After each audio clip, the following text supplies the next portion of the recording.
Democratic presidential hopefuls one-up each other on who likes killing babies more at the first and second Democratic presidential primary debates. I'm going to break down their Orwellian doublespeak and translate it into reality. I'm Seth Gruber, and this is UnAborted.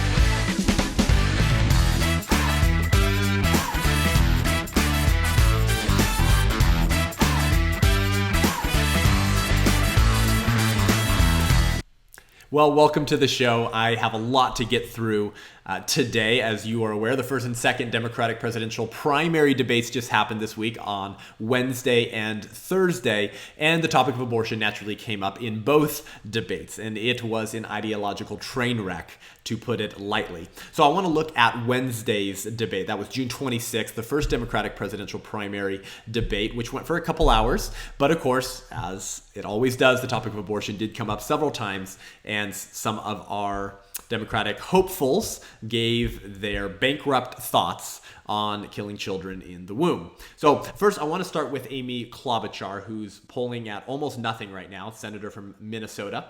And she was asked a question in relation to abortion. So let's go ahead and play that clip, and I want to see, for us to examine her response. Senator Klobuchar, I want to get you. I'm fascinated by this, Senator Klobuchar.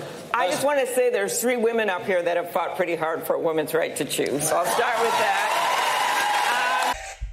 There are three women up here who have fought hard for a woman's right to choose, obviously pandering to those who believe that abortion is merely a woman's rights issue. And so if you don't have a uterus, you should shut up. Of course, pro-choice women politicians have no problem when men talk about abortion if those men happen to be pro-choice. So this is obviously just ideological conformity for those who support the killing of children. But I just want to talk about the irony of this statement, and really just the irony of pro-choice feminists in general. How ironic those two things are. And I'm going to actually argue that they can't even coexist at all. Because what is the most fundamental statement you could make about feminism, regardless of first, second, or third wave feminism, regardless of whether you support feminism or hate feminism?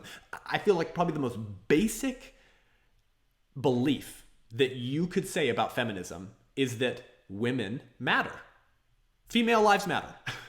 And because women have inherent dignity and worth, they should have equal rights as men, equal protection under the law. They shouldn't be abused. They shouldn't be trafficked. They shouldn't be used for exploitation. Women matter. Female lives matter. And they're equally valuable to the lives of men. So if women matter and you're a feminist and you believe that, and you really would have to believe that if you're a feminist at all, then why are you campaigning on the killing, the state-sanctioned slaughter, and government funding of killing unborn women? If female lives matter, it seems to me that female lives should matter from the second they are females, which would be the moment of conception, not once they're born. And something that you're never going to hear the left or the pro-choice politicians talk about is actually the history of feminism. Because the history of feminism and early feminist leaders is not a good talking point if you're a pro-choice politician, because it cuts against their narrative. So for example, early feminist leaders were actually very pro-life. And Live Action has a great article on some of the 7 leading early feminist leaders, all who were pro-life. So I don't have time to go through the whole article. Go check it out. Lila Rose, Live Action, on some of the leading feminists in the sort of beginning of the feminist movement who were very pro-life. But I want to look at Dr. Elizabeth Blackwell. Now, she is significant to examine because she was the first woman to earn a medical degree. So that's pretty cool. She was active in the suffrage movement from the mid to late 1800s and the abolitionist movement, and she died in the early 1900s. So she wrote very extensively as to why unborn children should be protected in the first place. So here's something that Elizabeth Blackwell, a suffragette feminist leader, said about unborn children. She said, quote, "Look at the first faint gleam of life, the life of the embryo, the commencement of human existence." That's literally the definition of conception, the commencement of human existence. She says, "We see a tiny cell so small it may be easily overlooked. It is a living cell. It contains a power progressive growth according to laws, according towards a definite type that we can only regard with reverent admiration." So much for insensate blobs of tissue that get gently suctioned out of the uterus. She says, leave it in its natural home, tended by the rich life of the healthy maternal organism, and it will grow steadily into the human type in no other by any possibility. She's saying it can't be anything but a human because its mother is human. It's a healthy maternal organism, the mother who's supposed to care for that child, and that we can only regard the unborn child with reverent admiration. Compare that to Amy Klobuchar saying, women are fighting hard for women's right to choose. Choose what? Choose to pay an abortionist to dismember their child and call it reproductive health care. Furthermore, Dr. Elizabeth Blackwell has a diary entry that we have about a New York illegal abortionist, of course, because this was the 1800s, by the name of Madame Restel. And this is what she says in her diary entry about an abortionist who's illegally killing unborn children. She said, quote, "The gross perversion and destruction of motherhood by the abortionist filled me with indignation and awakened active antagonism.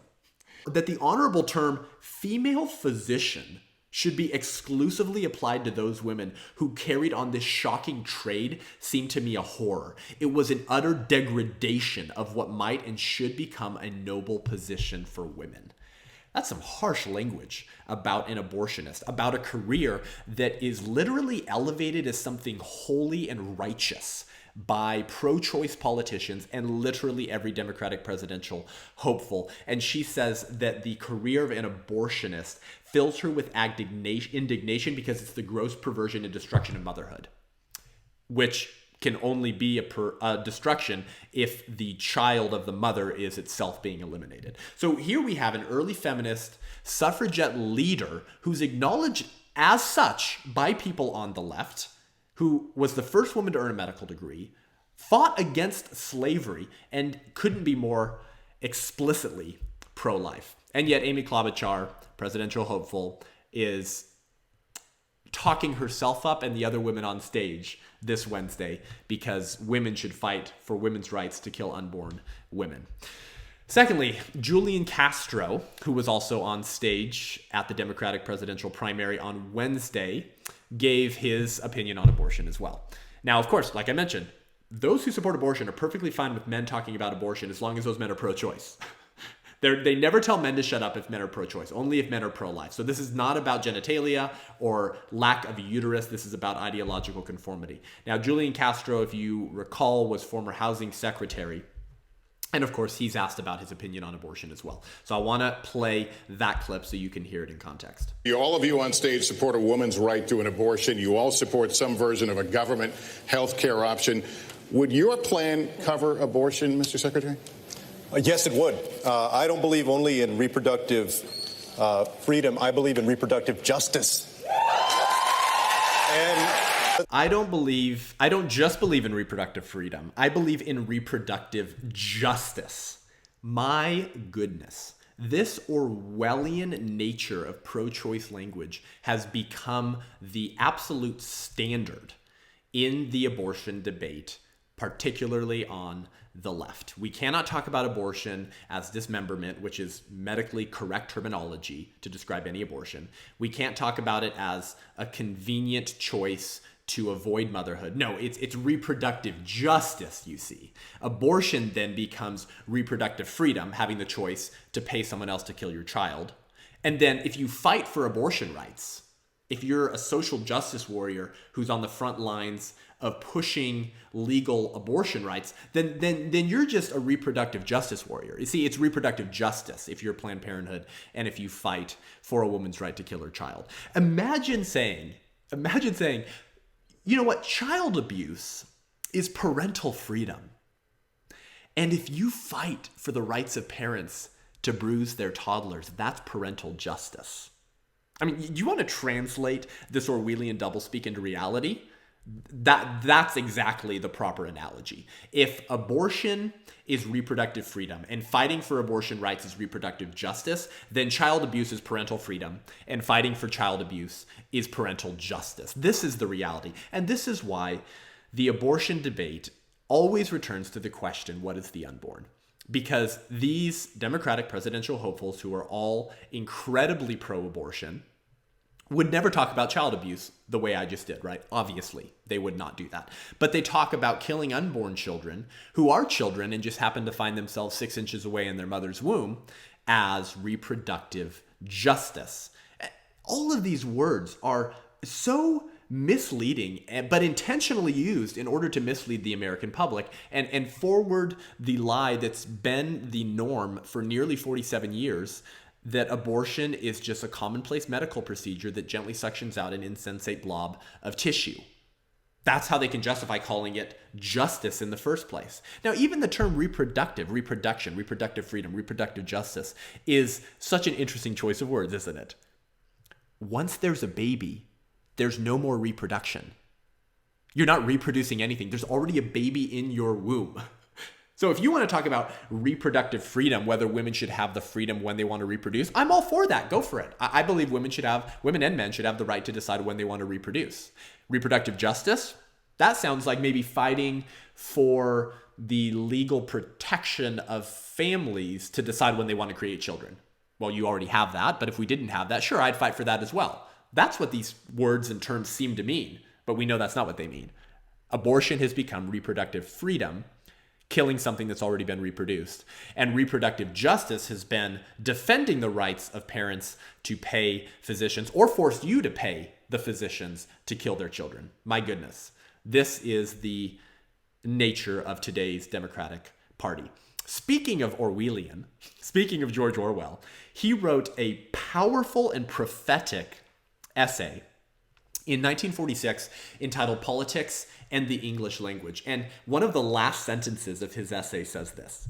He says, quote, "Political language is designed to make lies sound truthful and murder respectable and to give an appearance of solidity to pure wind." I mean, this guy should practically be in the Old Testament. I mean, this is so prophetic. This is unreal. Political language is designed to make lies sound truthful. Abortion is reproductive freedom. Pro-choice warriors are reproductive justice. And murder respectable. Well, yeah, abortion sounds pretty respectable if you call it reproductive freedom rather than slow dismemberment. And to give an appearance of solidity to pure wind. Every single response of every Democratic presidential hopeful that we're going to look at during this podcast is pure wind. Empty words that sound respectable, but are complete and utter, unashamed lies about the nature of abortion. So there you go. Now, Julian Castro continues in his comments on abortion by saying something so insane that I'm not even sure where to start. Let's play the second half of Julian Castro's response. Let's also not forget someone in the trans community, a trans female, is poor doesn't mean they shouldn't have the right to exercise that right to choose. And so I absolutely would cover the right to have an abortion. Okay, did you just hear that? So Julian Castro, former housing secretary, believes first that abortion is reproductive justice. Okay, it's actually just to give the death penalty to unborn children who are innocent. Secondly, we can't forget about trans females. Okay, now, a trans female is a man who thinks he's a woman, dresses as a woman, and may or may not pay surgical costs to change his genitalia to look more like a woman. That's what a trans female is.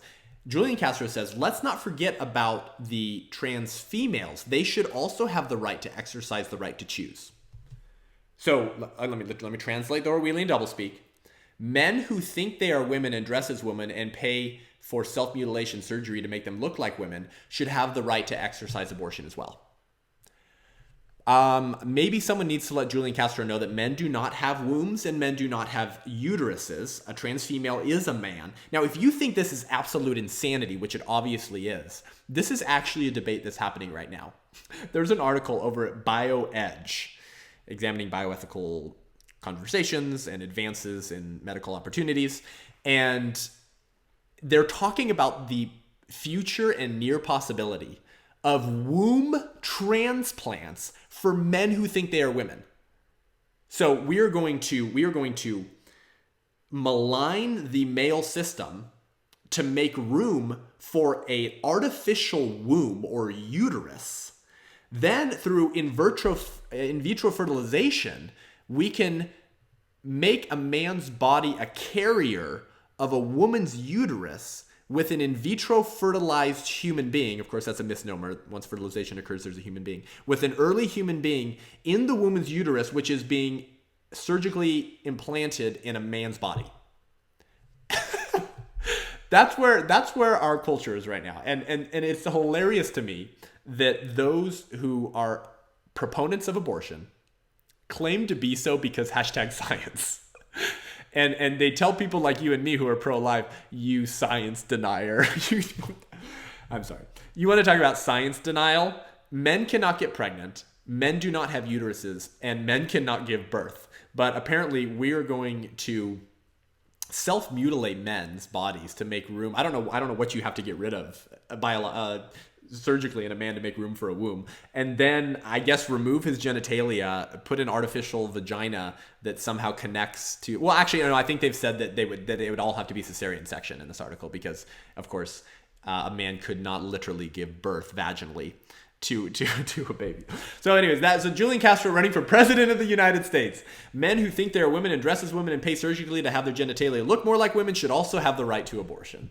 Well, there you go. So lastly, we move on to Elizabeth Warren. Right now, she is polling slightly better than everyone else right now. And of course, that's often due to the media propping her up, according to whoever they feel like they like the most at the time being. Now, of course, she's a senator from Massachusetts. And her whole controversy was thinking that she was Native American and putting that on her law school profile, and then apologizing for saying that she was Native American because we're probably all more Native American than she was. So that's kind of how she got popular. Now, she gets asked, of course, a question about abortion as well. She specifically asked if she would put any restrictions at all on abortion. So let's go ahead and play her clip and hear her response. Senator.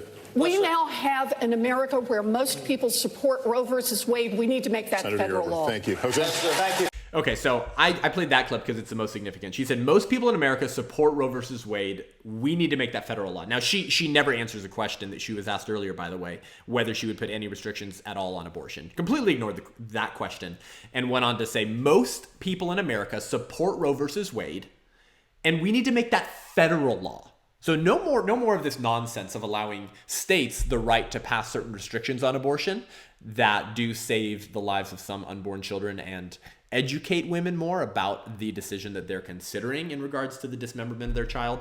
No, she says we need to federally force that law on all 50 states. Now, okay, let's examine what Roe versus Wade is. She just said most people in America support Roe versus Wade.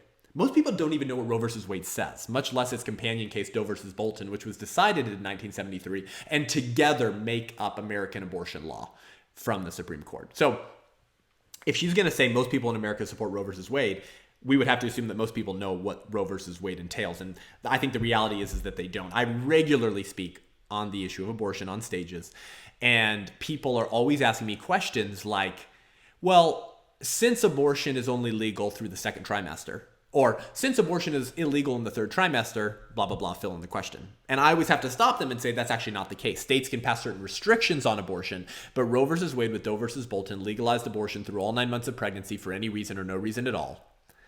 And they said that the third trimester of pregnancy could have restrictions unless failure to get an abortion endangered the life or health of the mother.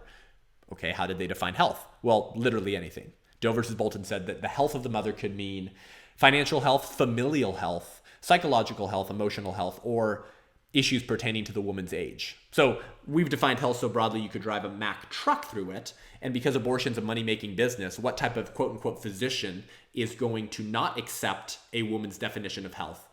When accepting her definition of health will enable him to take her money to kill her baby. So you see, abortion's legal through all 9 months of pregnancy. Well, we should start there if we're going to talk about Roe v. Wade. Most people don't even know that. And most Americans do not support that. Most Americans do not support third trimester abortions, abortion till the day of birth, for any health reason that a woman would define health however she chooses. And we know this because there was a Gallup poll in 2018, last year, that examined these questions, asked the American public what they thought about third trimester abortions, killing babies in the final 3 months. And the question was very clear. Should third trimester abortions be legal or illegal? Okay. Now, I'm going to give you percentages of opinions from 3 different years, and you're actually going to see a progression against third trimester abortions. So this poll found, and it's citing older polls as well and then updating it in 2018, 25% of Americans in 2003 said abortion should be legal in the third trimester. Okay, so a quarter of the American public in 2003 said abortion legal in the third trimester. Only 22% in 2007 said abortion should be legal in the third trimester. So that dropped by 3 percentage points in 4 years. Now, what percentage said illegal? Well, in 2003, 68% of Americans said abortion should be illegal in the third trimester. 4 years later, in 2007, 72% said abortion should be illegal in the third trimester. And then in 2018, in response to the question, should third trimester abortions be legal? 13% of Americans said abortion should be legal in the third trimester. 13%. So we have 25% legal in 2003, 22% legal in 2007, 13% legal in 2018. The remainder being it should be illegal or no opinion, which was like 1% of people registered saying that. So when Elizabeth Warren says that most people in America support Roe versus Wade, this is a blatant, intentionally deceptive lie. Most people, well, most would have to require what? 51%. That would have to be most at the most minimal requirements, correct? Well, last year, 13% said it should be legal in the third trimester. So Elizabeth Warren is lying on stage, and I guarantee we won't see any fact checking from Snopes on that lie. Now, let's contrast this with the Democratic Party's position on late-term abortions. So, okay, in case you say, well, Elizabeth Warren is an anomaly, whatever, she's just saying what she thinks and nobody fact-checked her, they just, accidentally missed fact-checking her. Well, let's contrast that with the Democratic Party's platform position on late-term abortions. And the way I'm actually going to do this is I'm going to show you what the Democratic Party's position has been on infanticide. Because if you support killing children after they're born, why would you reject third trimester abortions? Okay, if you're radical enough to say, women should be able to have conversations with their doctors regarding whether they want to kill their infants after they're born, like Ralph Northam in Virginia, Governor of Virginia, said on a radio show, then why would you reject third trimester abortions? Of course you wouldn't. So, in 2002, under the Bush administration, George W. Bush helped pass a bill called the Born Alive Protection Act. So what this said was that if a baby survived an abortion, so it's a failed abortion, botched abortion, the baby has escaped through the birth canal and is now writhing in the doctor's hands, this bill said that that infant had to be treated as a person under the legal sense, okay? And that's pretty important. It's kind of a duh. Yes, if you're an infant and you've been born, you should be treated as a person. That got unanimous support on the Senate floor in D.C. Both sides of the aisle, Republican and Democrat, had at least the moral sense to say if you've already been born and the attempt on your life via abortion has failed, then you're a person under the legal sense. Now, of course, we have these cases of Kermit Gosnell. There's a documentary on Gosnell called America's Most Prolific Serial Killer, because he was holding infants by their ankles and snipping their spinal cords if he failed to abort them at his clinic. He's in jail now, but we know that this has been happening across the country because even third trimester abortions are a fairly large number of dead babies when you compare that low percentage to 1 million a year, right? So because of all the hubbub regarding infanticide, Senator Ben Sasse from Nebraska brings up a new and improved version, if you will, of the 2002 Born Alive Protection Act. And he calls his bill the Born Alive Abortion Survivors Protection Act, which is a lot more precise and a great term. It tells you exactly what it's about, protecting the survivors of failed abortions. So he brings this up for a vote on the Senate floor in February of this year, February 25th, 2019. And this bill was going to do 3 things. And this is why it was new and improved, by the way. It said that if a baby survived a failed abortion and was born, you had to treat that baby like you would treat any other baby born under normal circumstances. Again, pretty common sense, right? The baby's born now. Let's treat it like a baby if we're not going to treat it like a baby before it's born. Secondly, that baby has to immediately be transferred to a hospital and be given the same level of medical attention and care that any other baby would be given. Now, why is that? Well, as it turns out, friends, abortion clinics are not designed to preserve life. They're designed to eliminate, destroy, dismember life. So, of course, an abortion clinic is not equipped to care for live human beings. They're intended to assemble the baby limbs and body parts of dead babies and make sure that they didn't leave any fetal baby body parts in the mother's uterus. So they have to immediately transfer that baby to a hospital. And lastly, if you're an abortionist and you murder an infant that you failed to kill in utero, you're going to be charged with the murder of an innocent human being. And any staff at an abortion clinic that failed to report the fact that a baby was born during a failed abortion will be charged, not with murder, but will be held legally responsible for failing to report that. Okay, all sounds like common sense. This is clearly an anti-infanticide bill. It had nothing to say about babies while they were still in their mother's wombs, only everything to say about those babies after they were born. Remember, 2002, unanimous support for an anti-infanticide bill from Democrats and Republicans. This February, this year, a few months ago, only 3 Democrat senators crossed the aisle to vote for an anti-infanticide bill. Only 3. From 2002 to 2019, look at the radical shift in morality amongst the Democratic Party. Now, it actually got a majority vote. It was actually 53-44 in support of Ben Sasse's anti-infanticide bill. But thanks to the Democrat filibuster that had already been initiated, the Senate needed 60 votes to overcome that filibuster, and they only got 53. So you have these 44 Democrat senators who all voted to make it easier to kill babies after they're born. Meanwhile, every Republican voted to protect babies born alive after failed abortions. So if we want to contrast the American public's opinion on late-term abortions with the Democratic Party's position on late-term abortions, infanticide properly being defined as fourth trimester abortions, I think we can see this is worlds apart difference here. Morally, socially, religiously, spiritually, I mean, my goodness. So to recap, 2018, only 13% of the American public think that third trimester abortion should be legal. So what percentage points of Americans do you think support infanticide if only 13% support third trimester abortion? I'd guess 1% or less, probably less. You got Peter Singer, he can go hang out with all of his morally bankrupt philosophers. And yet the Democratic Party refuses to vote for protecting infants after they're born. You want to know which U.S. senators, by the way, voted against protecting babies after they're born, who said, no need to pass legislation to make it harder to kill infants after they're born. Bernie Sanders, Kamala Harris, Amy Klobuchar, Gillibrand, Cory Booker, and Elizabeth Warren all voted against protecting infants from infanticide who escape through the birth canal after failed abortions. This is the party of abortion, has been the party of abortion since 1973, and I'm going to suggest that we all begin to refer to the Democratic Party as the party of infanticide. That's not hyperbolic language. I'm saying that based off what you just heard. Only 3 Democratic senators voted in support of an anti-infanticide bill. Yeah, you're the party of infanticide. Go hang out with Moloch. All right, in 1 minute, we're going to examine Thursday's Democratic presidential primary debate, which was also an ideological train wreck, to put it lightly.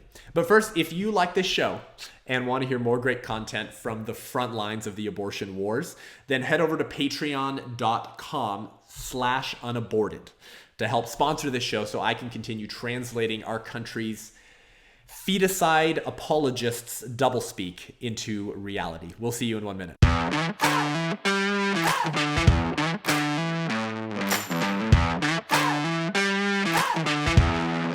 Alrighty, welcome back. So we're going to examine Thursday's Democratic presidential primary debate, which was directly followed, of course, Wednesday's and included a lot more of the popular leading Democratic presidential hopefuls and candidates at this point, including Bernie Sanders, Kamala Harris, Gillibrand, and then Pete Buttigieg and others who, of course, support abortion as well. Now, many of those people are ranking very low in the polls at this point. It seems like the more likely hopefuls at this point are probably Joe Biden, Elizabeth Warren, and Kamala Harris. Bernie Sanders, maybe. But, of course, all of these people are ideologically conformed to the radical leftist pro-abortion to the day of birth and infanticide worldview. So we're going to examine some of the clips from Thursday's debate, particularly from Bernie Sanders and Kristen Gillibrand, as to their opinions on abortion, which are very telling as to where the Democratic Senate is right now, and really where the Democratic Party platform is as we head into the 2020 election. So let's start with Bernie Sanders, self-proclaimed socialist and pro-abortion activist, senator from Vermont, and he's asked what he would do in regards to abortion if he's made president. A woman's right to control her own body is a constitutional right that government and politicians should not infringe on that right. We will do everything we can to defend our Roe versus Wade. So abortion, according to Bernie Sanders, you see, it's a woman's right to control her own body. It's not dismemberment. Don't use that word. Don't talk about medically, surgically correct language that describes an abortion. It's just a woman's right to control her own body. And that right to control her own body is actually a constitutional right.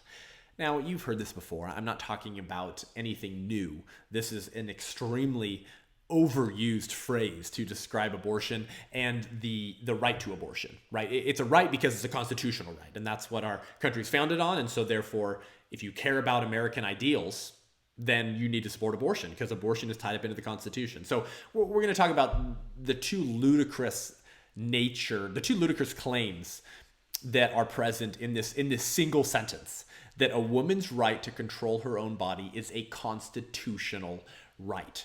Now, Bernie Sanders has been incredibly pro-abortion for his entire political career, and of course has lived off the public dole to advance these radically morally bankrupt ideas, namely the right for women to kill their unborn children. So first, he says that abortion is a woman's right to control her own body. That's how he explains what abortion is and does. That's the true nature of abortion. You see, it's bodily autonomy. That's the argument being made here. A right to control your own body. Now, of course, we believe that people have the right to control their own body. What pro-life individuals point out is that once the control of your own body manifests in the harm of another human being, bodily autonomy ceases to exist. Bodily autonomy ceases to be something that's protected by the justice system, by our laws, because you can't use your body to harm other people. So there is no exhaustive right to bodily autonomy. For example, you don't have the bodily autonomy to beat your spouse. Now, that's a man utilizing his body to hurt others. You can't do that. You can't drive drunk. You can't do that with your body. You can't go streaking. That's you doing something with your body. Our country prevents you from doing certain things because it's actually not bodily autonomy. You're actually compromising someone else's bodily autonomy. And that would certainly be the case in abortion, where an unborn human being is intentionally dismembered, and then we defend it under the mantle reproductive health care, right? Remember Julian Castro, reproductive justice. So according to Sanders, abortion is merely the right to control your own body, but you don't have a moral right, and you should not have a legal right to kill another human being simply because that human being finds himself 6 inches away in their mother's womb, is smaller, is less developed, is more dependent on their mother for life. Those are bad reasons to justify the killing of someone else.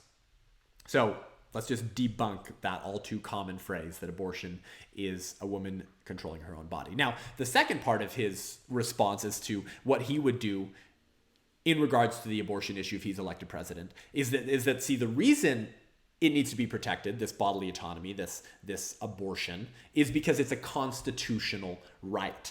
So I mean, this 12-word sentence is just ripe with illogic, with deeply immoral suggestions, and with intentionally deceptive language, talking about abortion as bodily autonomy.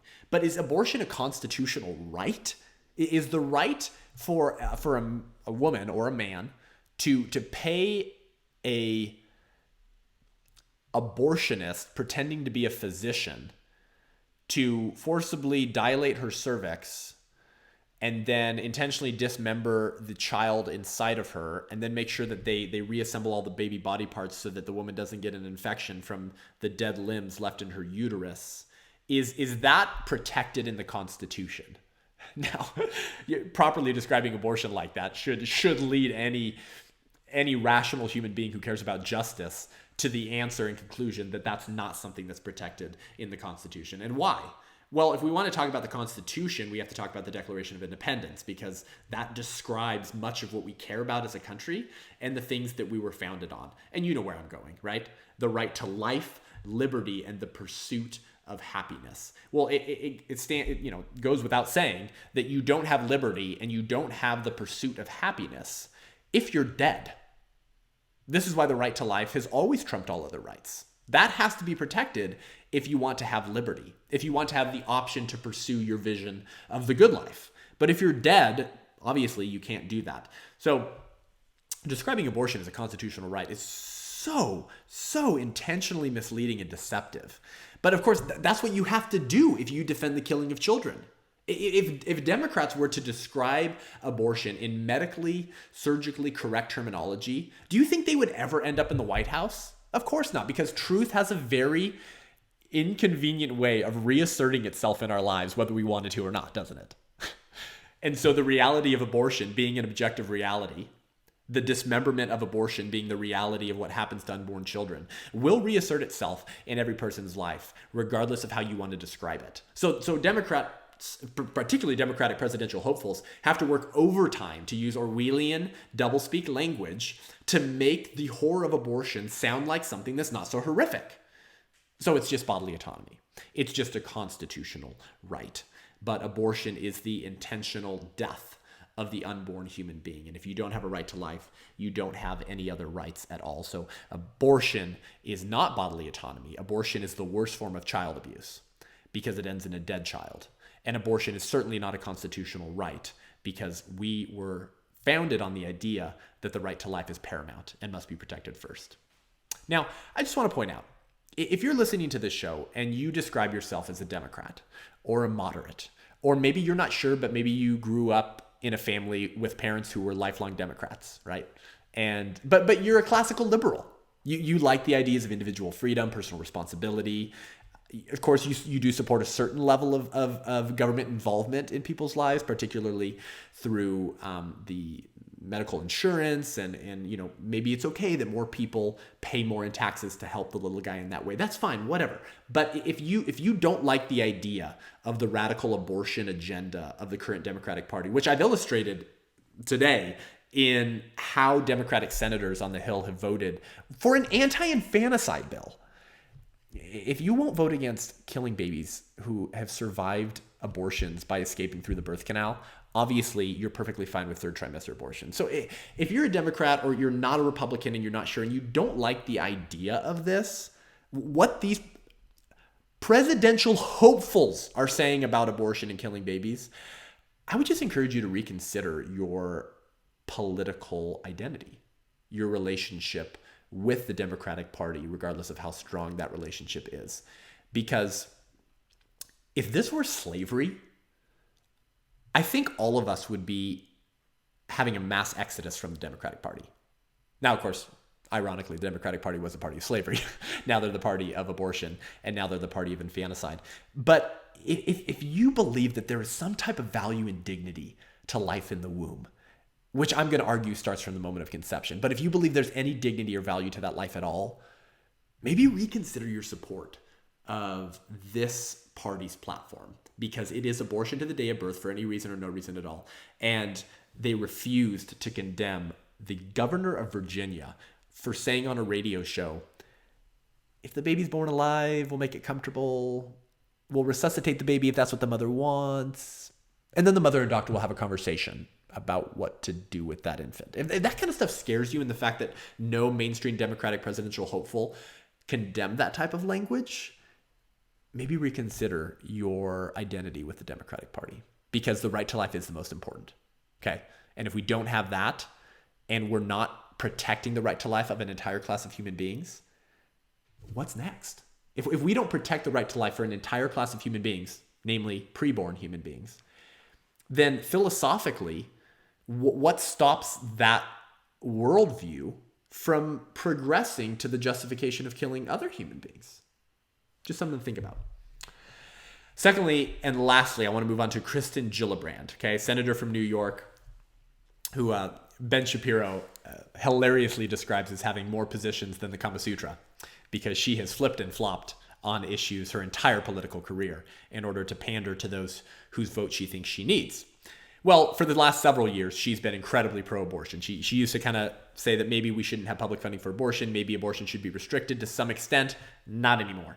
She has pandered to the radical left in order to obtain the votes that she thinks she needs to get into the White House. So she was also questioned on Thursday at the second Democratic presidential primary debate in regards to abortion. And she actually interjected a lot. She had a lot to say, pandering to radical pro-abortion leftists. But yeah, here's what she said, and let's listen to her response. And I want to talk directly to America's women and to the men who love them.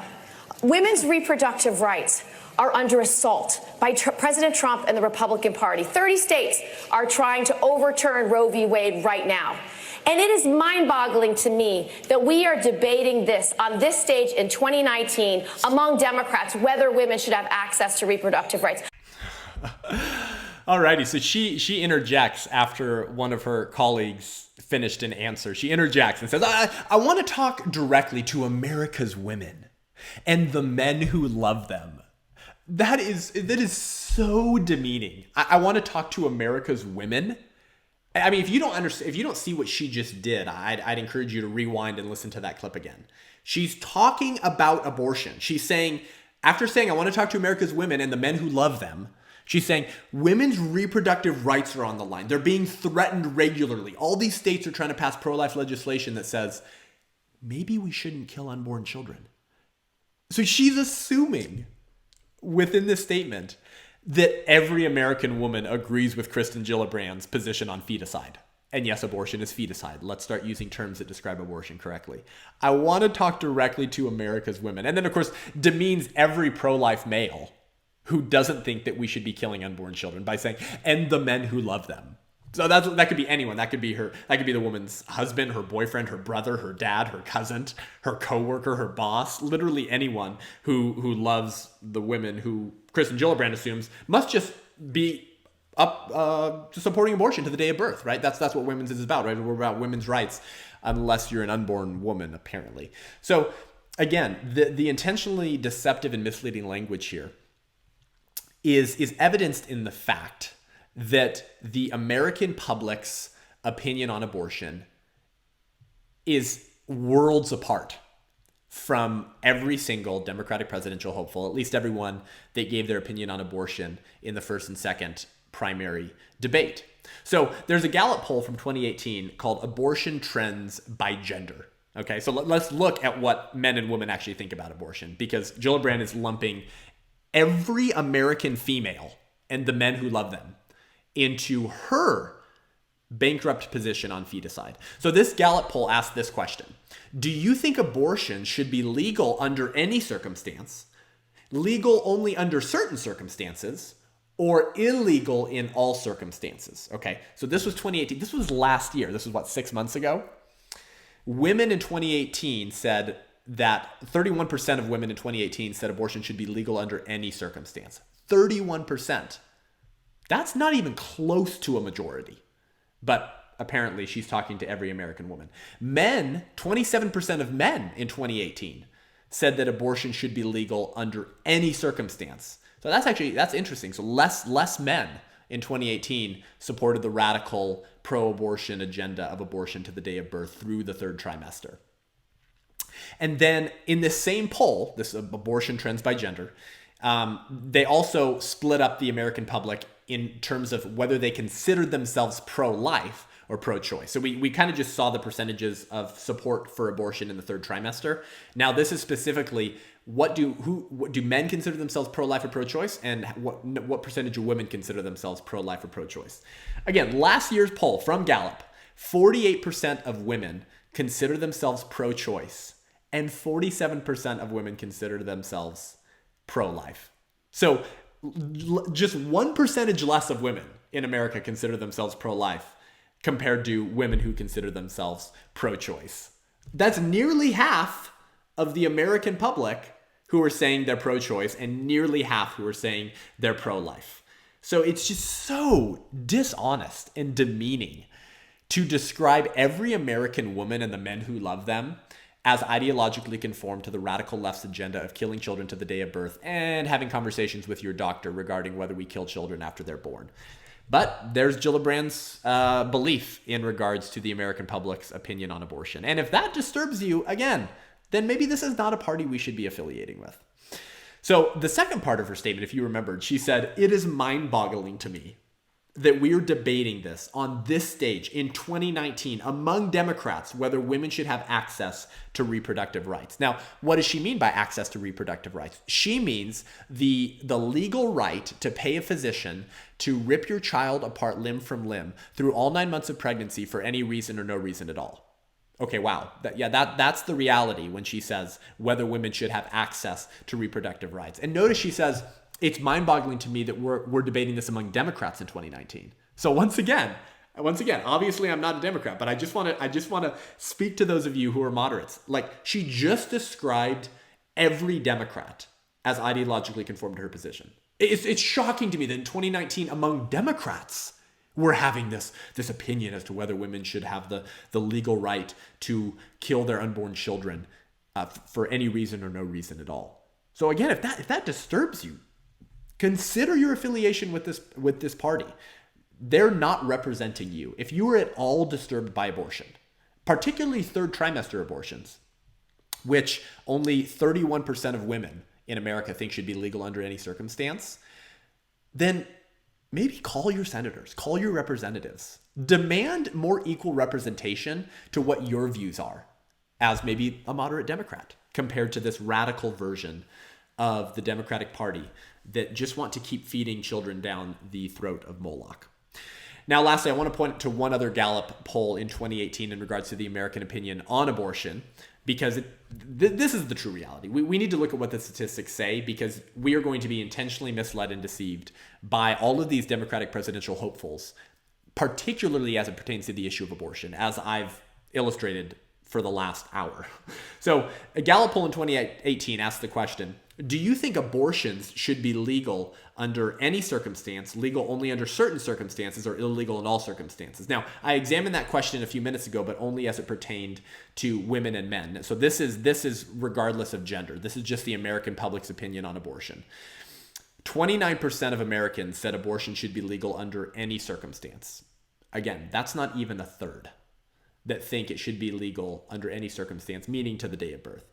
50% said legal only under certain circumstances. So half of the country support abortion only under certain circumstances. But Gillibrand wants to talk directly to American women and the men who love them, because they should be as concerned as she is with the current state of the abortion wars. But her concern is that no woman should be prevented from getting an abortion through all 9 months of pregnancy for any reason or no reason at all. And you can't even point to the 50% of Americans who say it should be legal only under certain circumstances to prove American support for her position, because they have exceptions only under certain circumstances.